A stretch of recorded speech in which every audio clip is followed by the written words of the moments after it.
Now notice, I'm reading John 11, verse 1. Now a certain man was sick, named Lazarus, of Bethany, the town of Mary and her sister Martha. You notice that it's the town of Mary, and when you get into the home, which I think we'll be visiting, it was the home of Martha. She had charge of the kitchen and all of that. But the town belonged to Mary.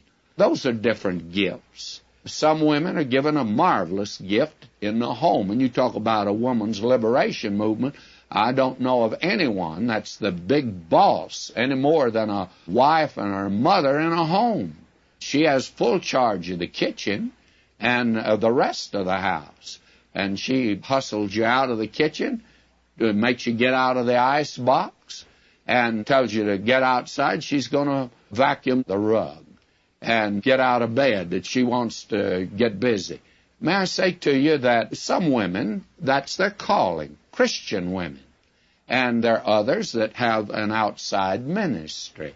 They teach Bible classes, child evangelism, work in the church. And because your neighbor doesn't work in the church, friend, doesn't mean that she's not serving the Lord. And because these women working outside don't work in their home more, doesn't mean they're not serving the Lord by any means. And so it's the town of Mary, but it was the home, actually, of Martha. And will you notice, it was that Mary which anointed the Lord with ointment and wiped his feet with her hair, whose brother Lazarus was sick. In other words, John is identifying this home for us by telling us this. We'll visit that home ourselves later, and it's a wonderful home to visit. Now will you notice, therefore his sisters sent unto him, saying, Lord, behold, he whom thou lovest is sick. This is an humble home. We know that. Poor folks' home, please. And this is a story that's just filled with tenderness and sweetness. And will you notice that this man Lazarus is also identified? He's the one Jesus loved. Well, what about Paul? Well, Paul said he loved me. And what about John? John said he loved us, and Peter said that he loved us. And by the way, he loves you, and he loves me. So it can be said today, the one whom thou lovest is sick. And that's a child of God anywhere.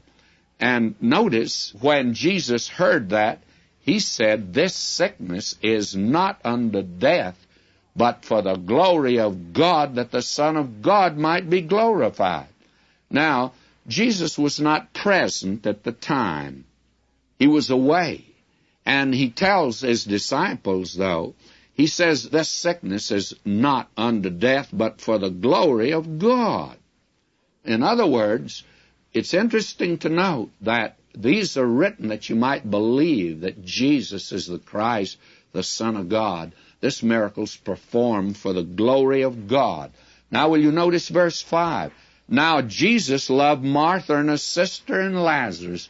He loved the whole family. Loves your family, friend. And I don't care whether you're a Christian or not. He loves you.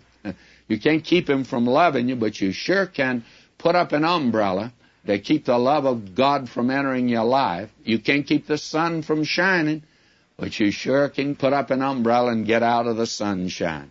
Now will you notice, I'm reading now verse 6, when he had heard, therefore, that he was sick, he abode 2 days still in the same place where he was. Now he did that deliberately and purposely. And sometimes he lets one of his own die. When his own dies, really, he's just calling him home, that's all. He's just saying, come on home now. And Lazarus died. But this is all for a purpose. All this is written for you and me, we might believe.